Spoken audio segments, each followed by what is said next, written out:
subscriber live stream. I had to make sure I got the number right there. It's been a long day. I interviewed Luke Groman today, and man, what an interview. Just awesome. It went over like an hour and 15 minutes. We're going to have that one for you guys on Thursday night. You're going to love it. And tomorrow, right now, as we speak, I'm working on a video for tomorrow about the oil market. Negative $40 a barrel. Can you believe that? Woo!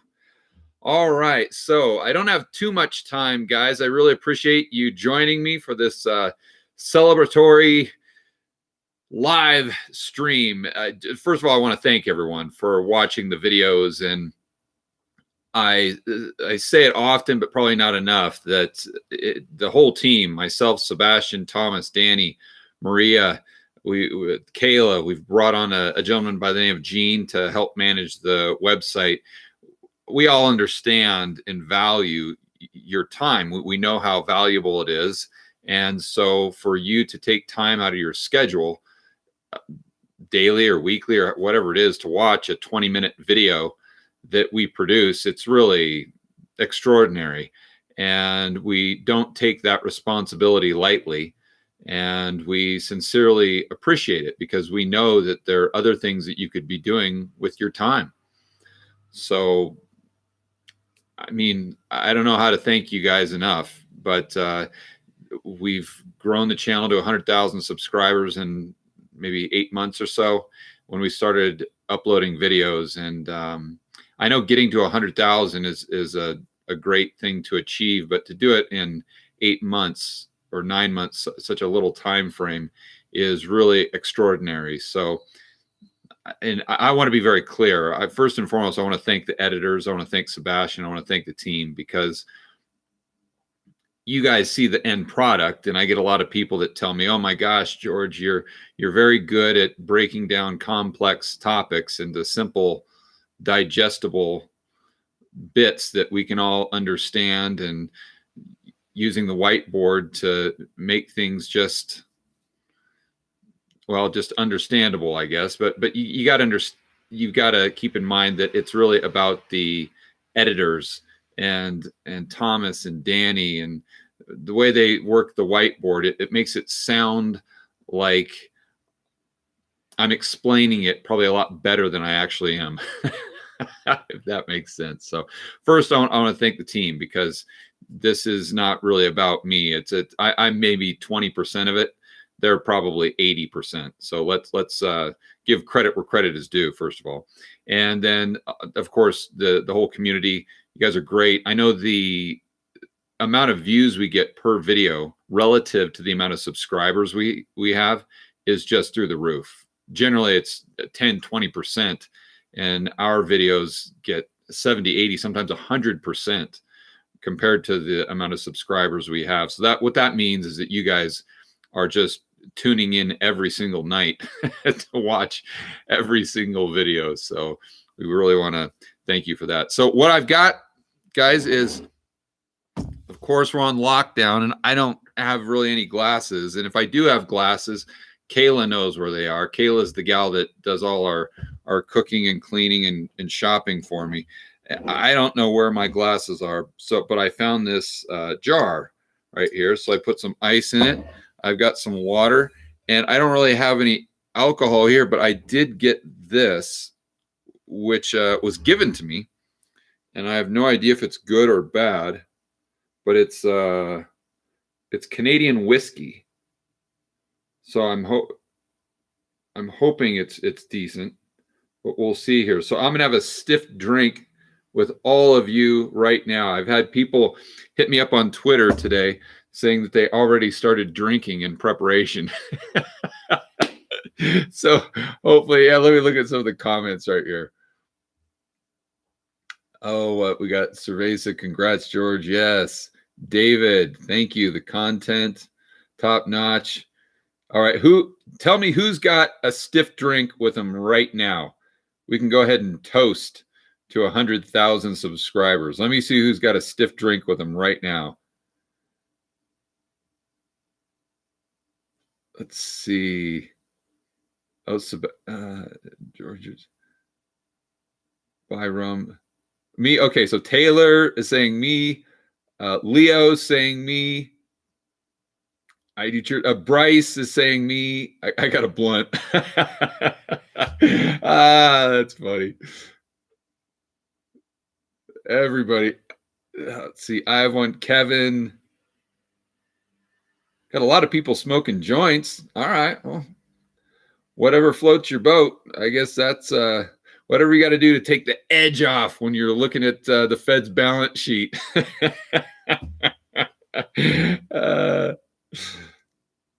All right. Okay, we'll get to it here so I can get back to. So what do I put in first? Do I put in the whiskey first or the water? Does it matter?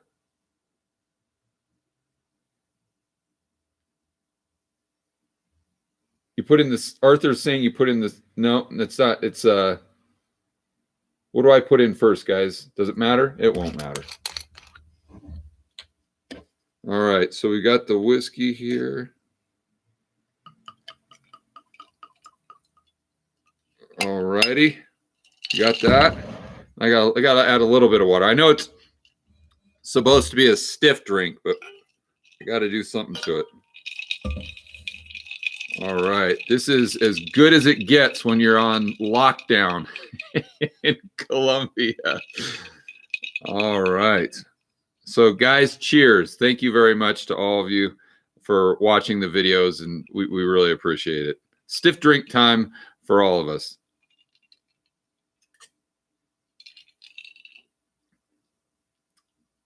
It's not bad. It's actually pretty good. That's damn good. What is this? It's whiskey, but it says whiskey maple syrup, Canadian whiskey maple syrup. Huh. It's a little sweet. That's pretty damn good. All right, so I'll sit here and enjoy a stiff drink, and let's see if we've got some questions. Looks like we got a lot super chat. Oh, Tommy, what's up, buddy? Good to see you. Good to see you. I appreciate all your help on the YouTube channel at the beginning there. Tommy says, George, my silver miner option is up 300. Dude, you need to start your own fund. Every single time you message me, you're up like 8,000% on your portfolio. He says, okay, George, my silver miner option is up 396%. Did you catch any of that action? No, let's see. No, you're talking about investing in. No, I didn't buy the miners. I bought the gold miners, Tommy, but I didn't buy the options on them like you. I'm not at your level, man. You're a pro. I just bought the gold miners themselves, and I know I'm way up on that. I'm way up on the tankers as well. Well, that was a great call with Chris McIntosh. If you guys saw that video, if you haven't seen that, go back and watch that first interview I did with Chris, and where he just calls the tankers, and he really called how it would play out. It's just incredible. So I took his advice and I bought the tankers. We're way up on that. But again, I want to be clear. It's all a long-term hold for me. If I buy something, if it goes up or down in the first whatever, I don't get too excited about it. I'm holding it for 5-10 years. So, okay, back to the chat. So we got, so that looks like the only super chat. Oh no, we got a couple more here. Okay, Zomer, thank you for the super chat. Huge fan, congratulations. What is your take on oil company stock? Exxon, Shell, price is staying stable despite all the drop in oil price. Yeah, because I'll go into this on the video tomorrow, Zoomer, but just because the price is negative 40, whatever it hit yesterday, it doesn't necessarily mean that that's a result of the fundamentals. Now, don't get me wrong, the fundamentals are horrible right now for oil, but they're not negative 40 horrible. The reason that happened is because just from a storage standpoint, there's nowhere to store it. The capacity is completely full. So I think the Real Vision guys said it best, where they said it's like having a yard sale where you've got an old couch, and let's say you have to move the very next day. You've got to leave the house. So if it doesn't sell, it's going in the trash. Or maybe let's just say you even don't even have a trash bin for it. The trash bin's full. And so you start at a price of $300 for your couch, but at the end of the night, if there's no buyers, then you're just going to have to pay a guy with like 1-800-JUNK or whatever the thing is to come pick up your couch and take it to the dump. So that's pretty much where the guys are and gals that own these future contracts on oil. That's how you get a negative price. So my point is that it's really driven by the financialization of oil and taking delivery and all these things. It's not totally a result of demand. So I think the oil producers themselves are trading more on the fundamentals than just kind of this crazy insanity that's going on with the futures markets right now. But I'll explain it a lot better in the video when I got the whiteboard and the editors that make me look good. That's right. See, Alessandro, thank you for the super chat. Guys, cheers.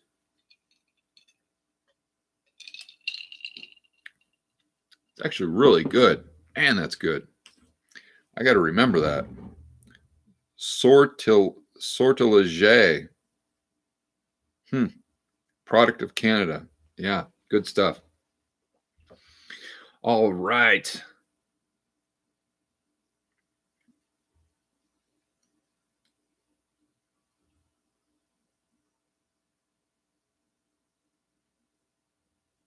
Okay, guys, who's got a stiff drink time? Yes, Edward, Norm. Slow down, dude. And yeah, George, going to have a hangover. Nah, I just got this little bit right here. There's quite a bit of water in there. I still have to figure out the video for tomorrow and kind of do the whiteboard and just figure out all that stuff. So, but you guys are really going to love it. Oh, and by the way, make sure after we get done, I'll be here for another 15 minutes or half hour. You guys check out the video tonight. It's my interview with Martin North. He's just, if you don't know Martin, if any of you, the Aussies, for sure know who Martin is. But if you're not familiar with Martin, make sure you watch that interview. You're going to love it. Martin is awesome. Totally underrated. He's got probably 30 or 40,000 subs on YouTube. If you're not subscribing to his YouTube channel or following on Twitter, I think you're really missing out. He is a really sharp dude. Really nice guy too. So check out that interview tonight. We'll upload it here in about 45 minutes. It'll go live. And make sure you check him out on YouTube and Twitter as well. Okay, Neurosurgery Highland, thank you. Congratulations. You have helped me understand macro. And that's amazing. If I'm in Medellin, love to see you. I've been looking at Ford trucks, but no great deals. Yeah, you really got to get on that Craigslist app that I used. So you download this Craigslist app to your phone, and then you put in the parameters for what you're looking for.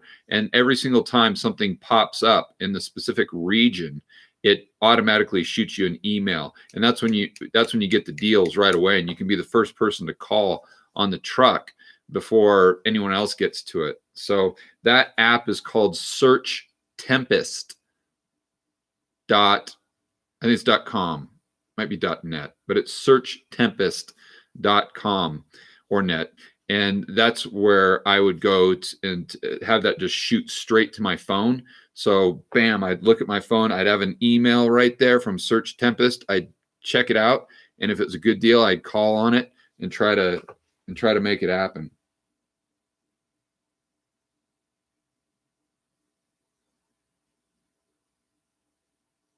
how much average do I pay for them?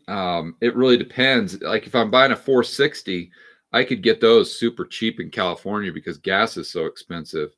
But if you're doing like a 7.3 Power Stroke, those were a lot more expensive. And it depends if it's a crew cab.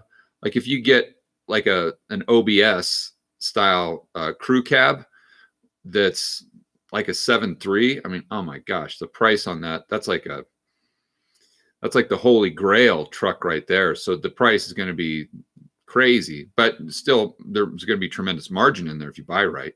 But you can get a 460 like extended cab F250. I was picking them up for like $5,000, 5-6 grand in California, and just put them on eBay and getting 14, 15, just boom, 10 grand, just like that, no problem. Easy peasy. Oh, and yeah, if you're down here in Medellin, for sure, just shoot Sebastian an email, and if I'm in town, would love to grab coffee, no problem. Demayan, thank you for the super chat. And guys, let's no more super chats because I'm gonna have to check out here to get that to Martin's video uploaded and to focus on the video for tomorrow, or else I'm not going to get it done. So no more super chats, guys, please. Okay, Demayan, thank you for the super chat. Hi, George, congrats. Thank you.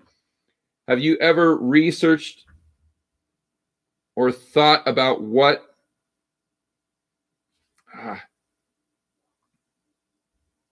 sorry about that, Demayan, a full reserve bank would mean? Yeah. Hashtag STD. Thanks, buddy.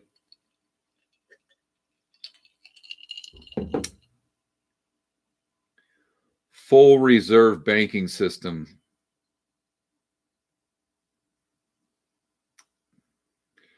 That would be tough. What would be extremely tough about that is how you go from where we are today to where you'd be. I don't know how you connect those dots without just a total reset of the entire system. I don't know. And I don't know how you grow the money supply. I don't know. I'd have to see some pro arguments for that. I know, you want to have some sort of control over the expansion of the money supply in the community banking sector. That's not necessarily a bad thing. What's a bad thing is where you start incentivizing the banks to take excess risk because you're taking everything off their balance sheet and you're bailing them out. But if banks have to keep their loans on their balance sheet, and that's how they actually make money, and that's how they survive, they're going to be connected to the local community. They're going to know what businesses to invest in and what businesses not to invest in. They're going to be very prudent with that money. That's what you want. And if you've got a banking system like that, that can be good so long as you've got a cap on base money. So that's not getting out of hand. And then you control it with hopefully a 10% reserve requirement. It would just be, I guess the only money that you'd have to lend out would be strictly savings. That would be complicated.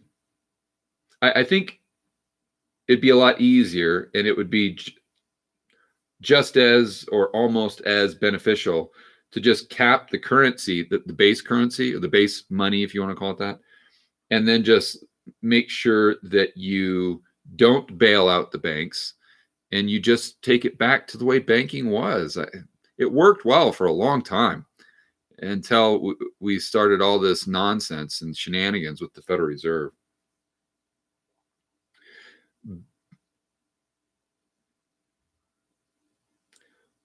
All right, ready. Thank you for the super chat.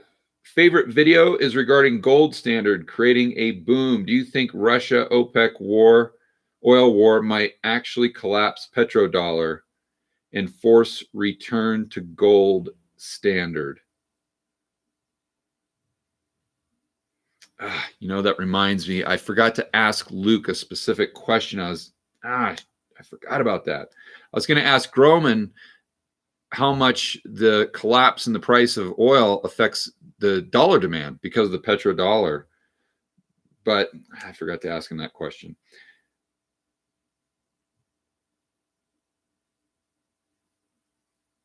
I don't know if it makes the petrodollar collapse because the oil demand and it's going negative. I don't know. What might make it collapse isn't necessarily the price of oil going negative, but the financialization of the oil market itself and that collapsing and bringing down the whole system. I think that could affect the petrodollar. And it's something that Luke goes into extensively in our interview that we had today that'll be up Thursday night. So you'll definitely want to tune into that because obviously Luke can articulate this a lot better than I can. But I don't know if the real problem is the war on oil, although that's driving down the price substantially. I think the collapse that you're talking about would be a result of the system itself that's been created being incredibly unstable.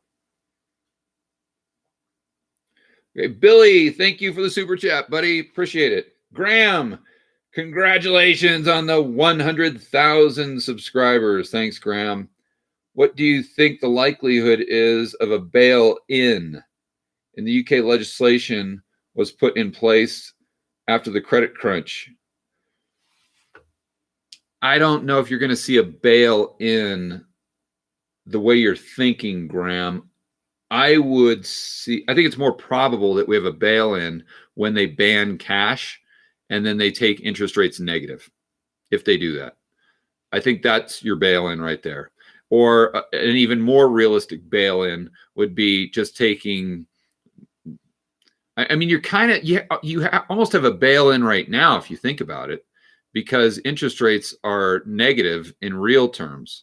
If you're getting 0% interest in your checking account at your bank, but the rate of inflation is, let's say the real rate of inflation is 4%.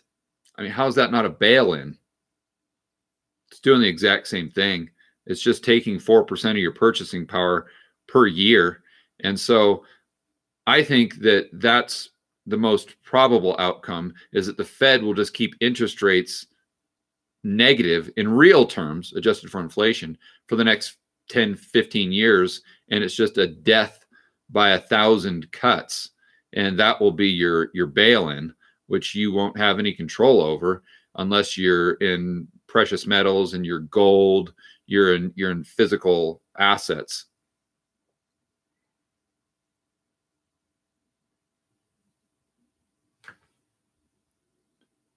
Okay, Juan, thank you for the super chat. Has your foreign real estate been hit with exchange losses? Ours has in CLP, but should we care? In CLP? I'm not sure CLP. I'm not sure what that currency is. CLP. I can tell you right now. Let me look at the majority of the real estate I have outside the United States is in pesos, in Colombian pesos, which is COP. Let me check it out on my phone right now. It's at 4,000. So yeah, I've just on paper, I've probably lost, call it 10% or so. But I mean, I buy stuff so cheap, it doesn't even matter because I make 50, 60%. So I'm down. So yeah, I'm still at 50%. But keep in mind, I've got a lot of pricing power from the standpoint of I can always price my stuff in dollars because the majority of my buyers, even in Colombia, are going to be gringos. So I price it in dollars, and it doesn't really affect me. And the rents that I collect here in Colombia, I price it in dollars anyway. So for me, it's almost better when the peso depreciates against the dollar, because all my expenses are denominated in pesos, but a lot of my income, a lot of my cash flow is denominated in USD. So that's why it's really important to diversify your portfolio. And you guys know that's kind of my third rule of investing, is you want to have diversification, not just within your portfolio as far as the assets you own, but also you want to diversify your political risk and your currency risk. And this is a perfect example. It's why I have peso assets. It's why I have USD assets. It's why I have different currencies as far as cash flow coming in. So if this goes up, this goes down. If this goes down, this goes up, and it's kind of just a wash at the end of the day. But actually, with this, I'm glad that the peso is going down, because, like I said, my expenses are in pesos. I mean, you got to just think it through from a standpoint of just like going out to dinner. Like, not that I can do that right now because I'm in stupid lockdown. But before, let's say I took out, you take out a gal here for a night on the town, and you go to dinner, and it costs you X amount of pesos, and it's so darn cheap here in the first place. My goodness, it would blow for you Americans or Canadians or Aussies or anyone in Europe. It would blow your mind how cheap it is here just to go out to the best restaurant in town, drinks, go to the best club, bottle service, champagne, dancing all night, live music, salsa, all that stuff. And you wake up in the morning and you look at your receipt from the night, and it's almost laughable how much money you didn't spend. So now you take that even a step further, in the sense that it's whatever 20% cheaper because of the exchange rate, and it's what's not to like. Okay, let me oh, and okay, one other thing too I wanted to mention, Juan, is should we care? Listen, that's the great thing about hard assets, especially real estate, and also real estate in countries that have been prone to inflation. Usually over time, the price of the real estate pretty much stays consistent with the rate of inflation or the depreciation of the currency itself. So if I had bonds, yeah, I'd be stressed. If I had like Colombian peso bonds, yeah, that would be no bueno. But you got hard assets, and you're good to go, especially if you got hard assets that pay you to own them. Benjamin, thank you for the super chat. Hey, George, greetings from Toronto. I've learned a ton from you. Awesome, Benjamin. Glad to hear that. Can you explain how inflation can be different in the real economy and the financial economy? Sure. You just got to look at the prices. So if we have the S&P, it can go down by 30%. So you've had price deflation, while at the same time, your groceries at your local supermarket can go up by 2 or 3%. So you just have to, when you're talking about inflation or deflation, you've got to just ask yourself what specifically is going up or down in price. And while that's happening, you can have the dollar and the FX markets going up against the euro or down against the peso or the Swiss franc. So to just say there's going to be blanket inflation and everything is going, now over time, you could say that, but just in the short term, it's a lot more messy than that because there's so many variables. That's why I say, and I've been saying this for a while, that I think the most probable outcome of the next year or two is that we see some things go down in price. That would be like cars, I think, are going to get crushed because there's going to be less disposable income, less demand. tickets for to travel, like on an airline, that'll probably come down, right? But the things that people have to buy, like groceries and healthcare, rent, possibly education, I think that could go up in price because you've got helicopter money coming in from the Fed. Well, people aren't going to take that helicopter money if they're worried about putting food on the table and go out and buy $100,000 Ford truck. Not going to happen. But they are going to continue to buy food. They're going to continue to buy toilet paper. They're going to continue to buy these necessities. And unfortunately, I think that's what's going to go up in price.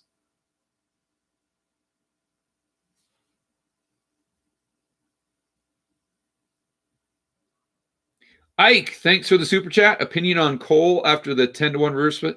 I don't know that it makes too much of a difference. I'm thinking about buying more of it because I think coal is kind of getting caught up with the whole oil thing.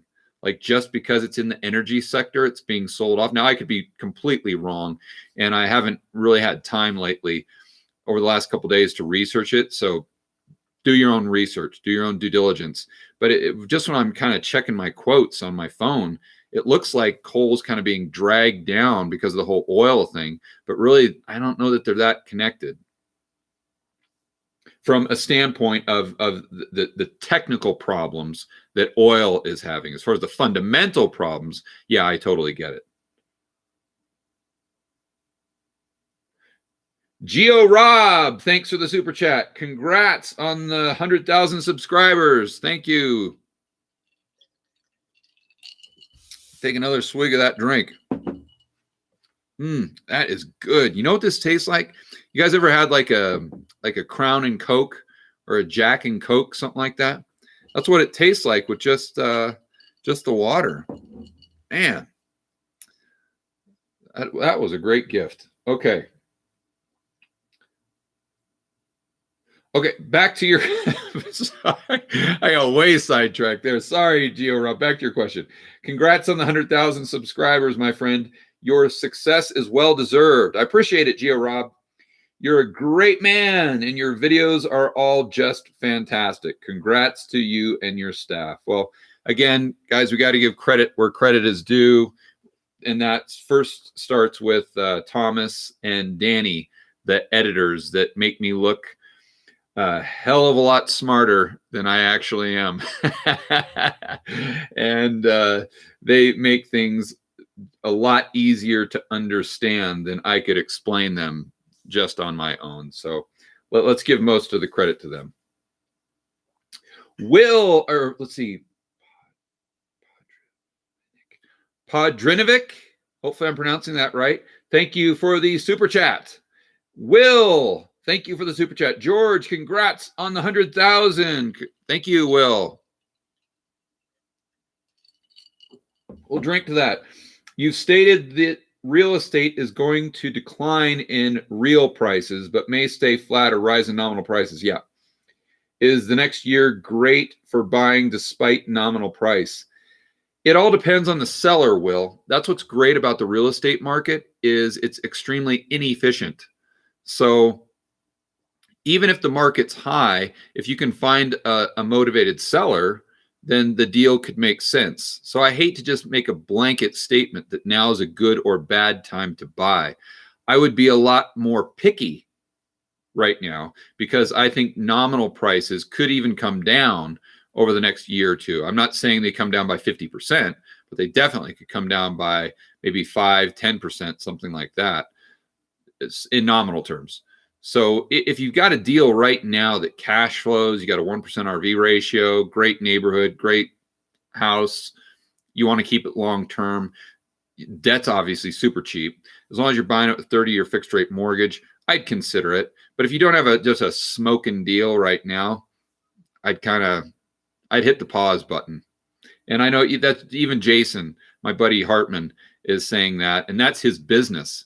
Is kind of being the liaison between investors and sellers of really top-notch rental properties. And even he's telling his new investors that if you got a good deal, great, but maybe want to hold off a couple months here, see how this plays out.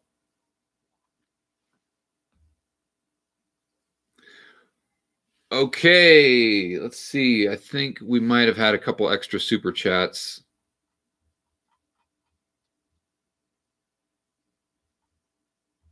Yeah, there's Will and Free Thinker. Okay, and then Geo Rob. Oh yeah, Geo Rob, got him. So Free Thinker, we're on that. Got it. Free Thinker, thank you for the super chat. Of the linear markets on Hartman's website, which cities remain viable given coming economic disruption and location? I think you have to look at it on a house by house basis. And then I think Hartman's got a couple not cyclical markets, but kind of hybrid markets. But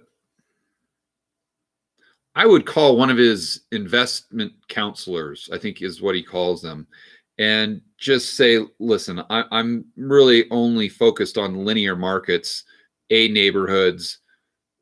What do you guys have in your inventory? And then I'd start there. And the great thing about Hartman is he does all the due diligence for you. He makes it very easy. So you don't have to really fly out, do boots on the ground research, although I don't think that's a bad thing. I think that would be a good thing.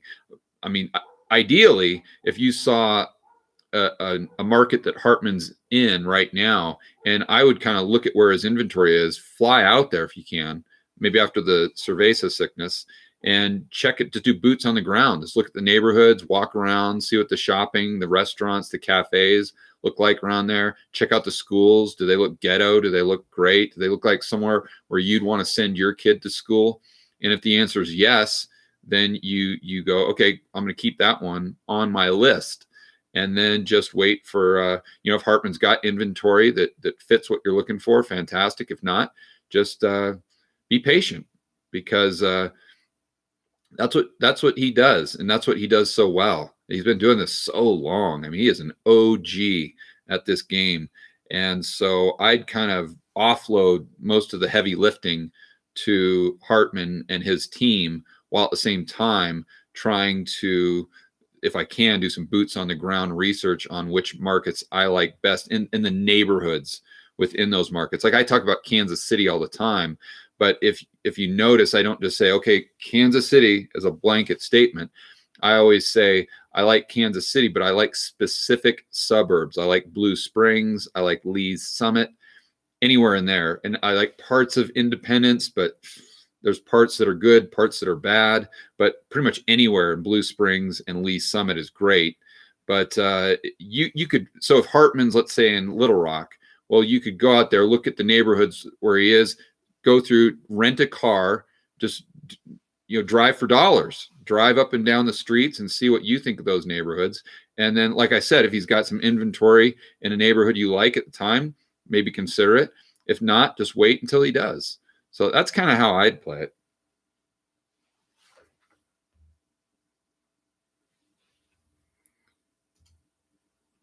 All right, so we'll be on here another 5 minutes or so.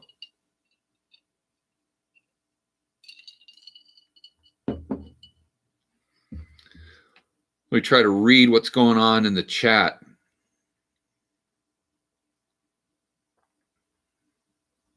Luis, what does Lewis say? He says, George, thanks for the live and congrats on 100,000 followers, subscribers.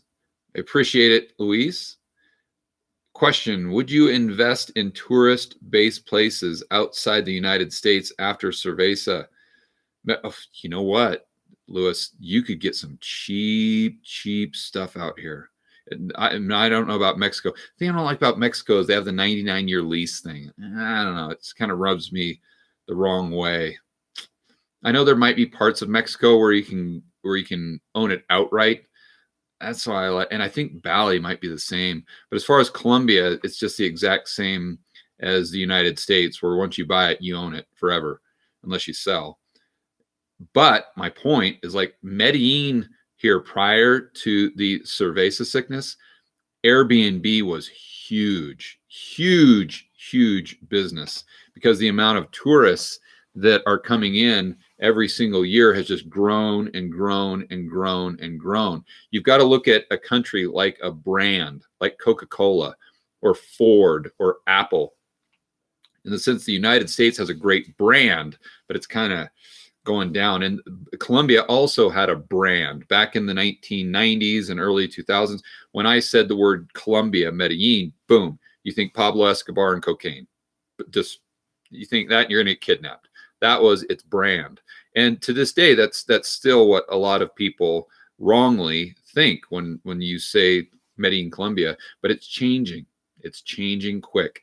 And let's just exclude the cerveza sickness right now. If you look at tourism statistics for Colombia and Medellin, it's growing every single year. Boom, boom. You know, and what did it a lot of good was that Netflix show. The you guys will, I'm sure, will remember the name of it in the chat deal, but you know, the one with Pablo Escobar that was all in Spanish. That just kind of put Medellin on the map, so to speak. And now it's just, but my point here is that those Airbnb guys, they're going to get crushed. They are going to get hammered. Now, most of the guys and gals here own their stuff outright, but some of them don't. Some of the gringos down here, they've got debt and they're going to have a tough time making it. So my point is, if you've got some powder, some dry powder, not cocaine. that was a bad slip of the tongue there. But if you got some dry powder in the form of cash and you come down here or any of these places, like in 6 months or a year, you might be able to get some smoking deals because the owners of these properties just have to sell it. And like oil, like they've got to sell at any price.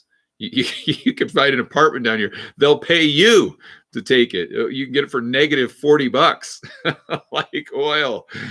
But that's what I would look for. I would look for places that were just jamming, where the trajectory was really running strong, but still kind of off the radar for the developed world as far as tourism, where you could have got cheap deals, but the economy and everything was going in the right direction. All the fundamentals were lining up as of 3 months ago.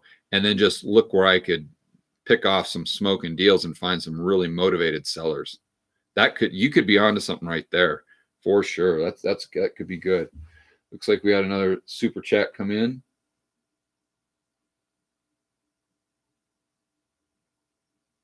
Will, thank you for the super chat. Asks thoughts on impacts of depression on millennials. Yeah, not only millennials, but the boomers. They're going to get smoked too. Most still have low incomes from 2008 and are at record debt levels. Will they lose the most? I don't know about that. The millennials could do okay because we could have a debt jubilee. I think that even the Republicans are going to be receptive, especially if Trump's in office, to just wiping clean student debt. So if you just took that off their balance sheet, that would put them in a much better position. I'm not saying we should, or I'm not saying we shouldn't either. I'm not here to debate that, but I'm saying that sure would make their balance sheet a lot more solid. And if I had student debt right now, I wouldn't pay it.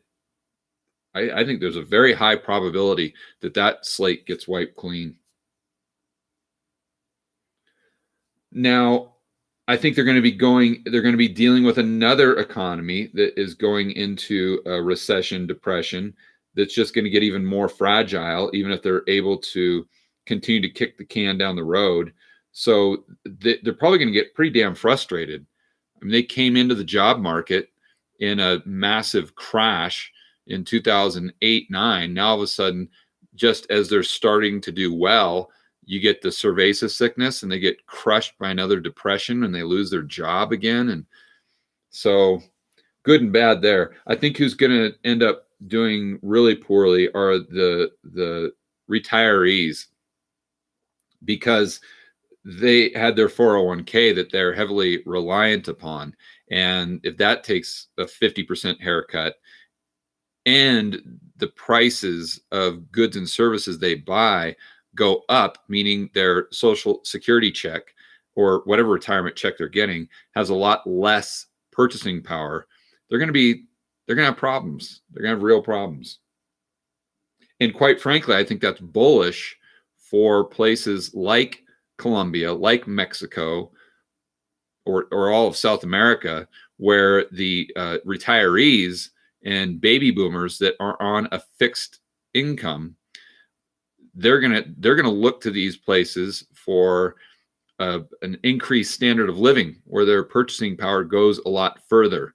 Where in the United States, they're just getting eaten alive by inflation, and their standard of living is gradually dwindling. So could be bullish for some of these developing markets.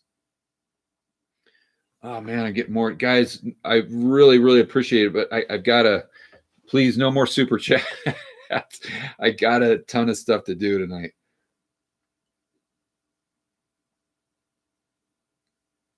Nazar, thank you for the super chat. What do you recommend about buying real estate in New York City, making out millions? No. I wouldn't. No, I wouldn't touch real estate in New York City with a 10-foot pole, unless you could get a super motivated seller because of the lockdown, and they're just really in a tight position because they may owe the bank or something like that. If I could get it at 2012 prices, I might think about it. But if the prices haven't gone down and you're just buying at what retail was, call it 2 or 3 months ago, no way. For me, it's all about the basics. It's all about food, shelter, and energy. And when I mean shelter, I don't mean a $2 million condo in New York. I mean just a basic house, a basic apartment. I think that's what's going to preserve your wealth. In the real estate game, anything in addition to that, I don't think you're going to get ROI. I think you actually might even lose purchasing power. Bruno, thank you for the super chat. Can you avoid U.S. taxes on your real estate income from Colombia with Act 2021?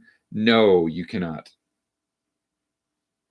You cannot, because in order for you to get the tax break that you get with 20 and 21 in Puerto Rico, it has to be Puerto Rican sourced income. It has to be sourced outside of Puerto Rico, but real estate's going to be sourced inside the country, so you would owe the tax wherever the real estate was physically located. So with this example, you'd still owe tax to the Colombian government, where if you had, let's say, an accounting service in Puerto Rico and all of your clients were outside of Puerto Rico, then that income would be considered under the under Act 2021. But a physical property it's not in the same category, unfortunately. So yeah, you've got to pay attention to the taxes. Now, that said, you're going to get depreciation. So if you're able to use a little bit of leverage, or if you're able to buy low enough, then you could get some tax benefit to offset the income on the positive cash flow. And keep in mind, pretty much every place I've seen, your taxes are going to be lower than the States on that stuff. Even cap gains, like cap gains, long-term cap gains in Colombia is 10%. Now you can't qualify for it for 2 years, or in the States it's just 1 year. But 10%, that's not horrible. XRP, Bull on the Moon, thank you for the super chat. Congrats on the 100,000 subs. You deserve it. Thank you. I don't know why, but I'm drinking every single time someone says congrats on the 100,000 subs. All right. Personal question. Do you feel safe in Colombia with everyone knowing that you are pretty well off as far as kidnapping? Oh, yeah. Yeah. Total non-issue. Total non-issue. Trust me, where I am in Colombia, I might not go that far, but where I am right here in Medellin, it's extremely affluent. I mean, you go to the local mall here, which is called Tesoro, and just go to the parking lot. All you're going to see is BMW, Mercedes, Porsche, Audi, just German cars everywhere. And keep in mind, cars here are quite a bit more expensive than they are in the States because of the import tax. So if you're spending 50 grand on or the equivalent on a Mercedes in the States, that same Mercedes here is going to cost you 75. And so it's just straight Mercedes, Porsche SUVs. I mean, if one of these guys wants to kidnap somebody, they're not coming after me. They're going after. There's a lot of guys out here that they're a lot more well off than I am. Even though, of course, I'm not complaining, so I don't worry about that at all. Now, if you got way out into the jungle where like the FARC guys are, then yeah, you probably don't want to do that. But you're not really worried about that when you're right in the middle of an extremely affluent area of 4 million people. And people that ask me that, and I totally get the question, I totally get it. But once you come here and spend just like even a half a day, you're almost kind of like laughing at yourself for having that concern. Like if I could just take everyone on the chat right now, and tomorrow I could just teleport you somehow to the Tesoro Mall, and you're able to walk around and see the Hugo Boss stores, the North Face. It's just like the Starbucks, the Chipotle, the burrito place, and then see all the German cars, and you just say, well, what was I concerned with? This is nicer than any place I've seen in the United States. And you almost kind of feel silly for having that concern in the first place. But you totally get it, because it's the fear of the unknown. And that's why I think it's so important for all of us, young, old, doesn't matter, to get outside the United States. And the world is a very cool place. There's a lot of neat things to see. And there's a lot of really cool cultures and people to meet. And once you kind of have that experience of traveling to 20, 30, 40 countries, you're a lot less concerned. But that said, you got to be careful, just like the United States. Like if I was going to Chicago, would you want to go down to South Chicago at 2:00 in the morning? No, of course not. You wouldn't do it, because you know that your chances of getting shot are extremely high. So it's the same thing here. That if you don't want to go out to the middle of the jungle 500 miles away, where you've got the FARC rebels out there with machine guns, you don't go there. Just like you don't go to South Chicago. But there's other places that are extremely nice. So that's what I'd suggest. Okay, guys, I got to get going here. We're going to get this. This video isn't going to be uploaded, so I'm going to go to the bottom, and I'm just going to say one more thank you to everyone on here. Guys, thank you, Jesus, my savior. Hey, very cool, man. Very cool. Christian person on here. Jesus, thank you. Ken, thank you. Kim, Fishfly93, thank you very much. Sparky, thank you. Oh, hey, Anomalia. Yes, I remember you from Sunday. Thanks for being on the super chat, or thanks for being on the live stream again. Bryce, thank you. Lewis, thank you. The Nepsters, thank you. Michael, thank you. Akbar, Jared, True Micro, AJ, Back from the Sky, Case, oh no, Will, Red, Benjamin, Flying Dutchman, Normal Norm. I think Normal Norm, didn't I use you in a video on Friday? I think I one of my stick figures I named Normal Norm. Timmy, Troy, Fareed, Joseph, Raphael. Very cool, guys. All right, I'm going to hit it, and I will see you on the next video.